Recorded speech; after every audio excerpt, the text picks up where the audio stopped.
Kalau saya sudah memegang bukti yang akurat dua-duanya, Inara Rusli dan si laki-laki tersebut, biarkan mendekam di balik jeruji besi dan berurusan dengan hukum, biar jerah dan malu seumur hidup. Di tengah perseteruan hukum yang makin panas, Inara Rusli melayangkan 2 laporan pidana. 1 terhadap suami sirinya, Insanul Fahmi, dan 1 terhadap istri sah Fahmi, Wardati Namawa. Inara melaporkan Fahmi atas dugaan penipuan karena ia mengaku tidak mengetahui status pernikahan Fahmi saat dinikahi Siri pada Agustus 2025. Menanggapi laporan ini, Hotman Paris memberikan peringatan, menganalisa bahwa dalam hukum Indonesia, penipuan harus terkait dengan barang, dan urusan asmara atau hubungan intim tidak termasuk unsur penipuan, membuat laporan Inara berpotensi batal. Hotman Paris memprediksi laporan Inara terhadap Fahmi akan menjadi bumerang bagi dirinya sendiri. Ia menjelaskan, kasus penipuan hanya bisa terjerat jika Fahmi terbukti memalsukan dokumen. Namun pernikahan siri yang tidak diakui hukum membuat Inara rentan. Hotman Paris menekankan bahwa bahaya sebenarnya datang dari laporan dugaan perzinahan oleh Mawa. Karena Inara tidak dinikahi secara sah, Hotman Paris menyimpulkan bahwa istri sah Fahmi memiliki posisi hukum yang jauh lebih kuat untuk membuktikan kasus perzinahan. Nah, gimana nih menurut netizen yang terhormat? Silahkan berkomentar ya. Sumpah ya, ada gitu cewek hal nikah sama seseorang cowok yang katanya single tapi nggak cari tahu dulu latar belakangnya, keluarganya, ngobrol sama keluarganya. Bener-bener kayak 1 bulan langsung iya mau. Harusnya kalau udah pernah gagal ya pasti lebih hati-hati kan. Tapi ini kayak dia nggak cari tahu dulu Jit, dan di saat udah ada pekannya dari bini sananya, dia kayak masih denial gitu, kayak bukannya kamu udah talak dua, bukannya kamu udah bisa rumah, ada tahu apa tentang rumah tangga orang. Cowok mah ngakunya bisa lagi perang dunia, lagi perang badar lah, lagi mau ketiban poket kayak apapun itu. Ya itu tugas lu sebagai cewek buat cari kebenarannya. Ini benar-benar mau langsung dinikahin tanpa tahu seluk-beluk itu cowok, cuma ngeliat karena dia bilang aku single terus dinikah siri pula. Kalau dia beneran single nggak akan ngajak nikah siri, pasti ngajak nikah resmi, ya kan? Be smart jadi cewek, oke? Buat para laki-laki yang gila kawin dan tidak menghargai pernikahan, terutama tidak menghargai istrimu, lihat nih ya, kejadian IF Insanah ya, kita sebut aja lamanya, dengan Inara menunjukkan bahwasanya sebegitunya elu ya, membela-bela perempuan yang baru kamu kenal sampai berakting, berdrama, air mata berderai-derai, bahkan siap sujud di depan orang-orang yang menjalin kerjasama dengan wanita yang baru kamu kenal. Bahkan kamu lupa ya untuk lebih banyak seharusnya meminta maaf dengan istri sahmu. Pada akhirnya apa? Kamu diempaskan juga, ya kan? Kamu akan dilepeh juga sama dia. Itulah karakter perempuan-perempuan yang kategorinya tidak mahal, ya. Sementara kalau kamu dikasih istri yang jiwanya adalah perempuan mahal, yang dia bisa menjaga dirinya, bukan wanita sembarangan, bersyukur dan banggalah memiliki wanita yang seperti itu. Hargai istri sahmu, hargai pernikahanmu. Karena apa? Istri sahmu lah yang tulus menerima kamu apa adanya, mendoakan kamu dengan air matanya, dan memelukmu pada saat keadaanmu jatuh, ya kan? Memberikan kebahagiaan untukmu, menghadirkan keturunan untukmu. Apalagi yang mau kamu cari, ya? Kamu sudah diberikan luar biasa, ya, dari Yang Maha Kuasa. Tetapi kamu hancurkan, bukan cuma pernikahan kamu saja yang hancur. Sekali lagi, ketika kamu mengkhianati istri sahmu, segala rezekimu juga pada saat itu juga habis hilang, ya. Jadi jangan pernah tidak menghargai istrimu, tidak menghormati istrimu, dan berbohong lakukan pernikahan tanpa sepengetahuan istri sahmu. Selamat tinggal. Segala sesuatu yang kamu dapat, segala sesuatu yang kamu sudah pupuk, segala sesuatu yang sudah kamu cari akan habis hilang begitu saja. Hilang rezeki, hilang anak, dan juga hilang istri. Ramainya kasus poligami dan nikah siri Insanul Fahmi terhadap Inara Rusli, saya tuh benci banget sama mereka-mereka yang ngomong, ya daripada zina mendingan nikahi kan? Kenapa saya katakan demikian? Karena kalimat seperti itu sebenarnya adalah kalimat yang memang mungkin tampak islami, tapi sebenarnya itu adalah manipulatif gitu. Karena seakan-akan bagi dia pernikahan itu bukan hal yang sakral, bukan hal yang serius. Seakan-akan pernikahan itu adalah hanya label halal bagi dia, hanya stempel syariat bagi dia untuk kemudian berhubungan badan. Ini saya berbicara konteks nikah siri dan poligami ya.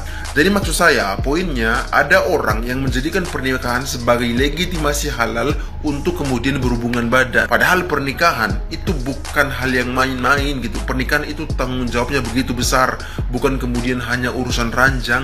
Pernikahan itu tanggung jawabnya besar. Anda harus menafkahi istri dan anakmu, Anda mengucapkan akad janji suci di hadapan Tuhan, belum lagi kemudian kesiapan nafkah, kesiapan mental, kesiapan memikul amanah, kesiapan membangun rumah tangga, itu semua diperhatikan dan jadi bahan pertimbangan. Jadi jangan jadikan pernikahan sebagai kartu akses halal keinginanmu untuk kemudian mendapatkan legitimasi hubungan seks dengan perempuan. Pernikahan itu amanahnya besar, bos. Anda harus memikul tanggung jawab dunia akhirat, menjanjikan perlindungan, menjanjikan keadilan, menjanjikan kesejahteraan, dan bahkan Anda mempertaruhkan kehormatan keluarga di hadapan Allah. Jadi pertimbangkanlah kalau mau nikah siri hanya karena alasan seks, nafsu. Orang yang menjadikan pernikahan sebagai legalitas syahwat, bagi saya itu adalah penghinaan terhadap kesucian akad, bahkan kemudian merendahkan martabat perempuan, baik dalam bentuk nikah siri yang sembunyi-sembunyi maupun poligami tanpa kesiapan moral, mental, dan ekonomi. Kalau mau menikah siri atau poligami, terus terang izin ke istri gitu, niatkan membangun rumah tangga. Kalau hanya ingin memenuhi syahwat, jangan bawa-bawa agama gitu. Itu pun kalau Anda mampu adil. Kalau saya jadi istri pertama, di posisi istri pertama, saya tidak akan mencabut laporan saya untuk menuntut pelaku perzinahan Inara Rusli dan si laki-laki siapa tuh, Insanul ya, kalau tidak salah namanya. 2 orang pelaku perzinahan dengan topeng melegalkan sebuah perzinahan nikah siri. Kalau saya berada pada posisi istri pertama, saya tidak akan mencabut laporan saya. Kalau saya sudah memegang bukti yang akurat dua-duanya, Inara Rusli dan si laki-laki tersebut, biarkan mendekam di balik jeruji besi dan berurusan dengan hukum, biar jerah dan malu seumur hidup berzinah hingga masuk penjara. Itu kalau saya berada pada posisi istri sah, karena kita sudah punya pegang bukti yang akurat. Setelah itu urus perceraian, buang suami yang sudah kotor, tidak pantas lagi untuk dipungut karena sudah kotor ya.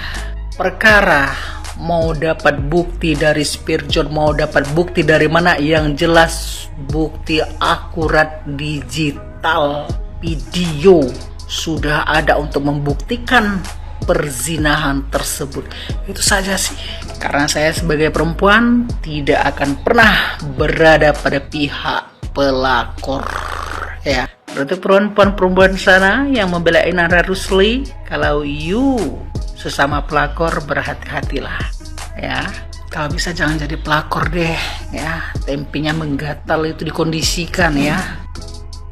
Anda sudah menyimak berita ini kan? Ya, Inara Rusli melaporkan Insanul Fahmi dengan dugaan tindak pidana penipuan. Bukan hanya itu, beberapa hari sebelumnya yang bersangkutan juga menyatakan tidak melanjutkan pernikahan sirinya dengan si laki-laki. Nah, mengenai dugaan tindak pidana penipuan ini sudah saya bahas di video sebelumnya. Nah, yang menarik justru sekarang adalah bagaimana kelanjutan hubungan pernikahan sirinya dengan Insanul Fahmi. Apakah cukup dengan pernyataan mengundurkan diri dari hubungan pernikahan siri itu, otomatis pernikahan mereka terputus? Bukankah kalau pernikahan siri itu harus ada talak dari suami? Oke, kita akan bahas. Oleh karena pernikahan siri yang mereka lakukan itu ada halangan untuk menikah, di mana si laki-laki masih terikat hubungan pernikahan dengan orang lain, tentu saja tidak mungkin bercerai di pengadilan agama. Nah, tata cara cerai dan talak karena itu mengacu kepada fikih. Nah, di dalam fikih hanya ada 2 kemungkinan pemutusan hubungan pernikahan seperti ini, yaitu 1, si laki-laki menjatuhkan talak kepada si perempuan, atau yang kedua, si perempuan mengajukan namanya khulu, permohonan supaya si suami menjatuhkan talak. Nah, hulu ini nanti hasilnya dua kemungkinan, disetujui atau tidak disetujui oleh si suami. Nah, pada umumnya kalau disetujui, si perempuan harus membayar iwat dengan nominal tertentu. Tapi kalau si laki-laki nggak mau menyetujui, ya nggak akan jatuh talak. Ikatan pernikahan mereka masih akan terus berlanjut.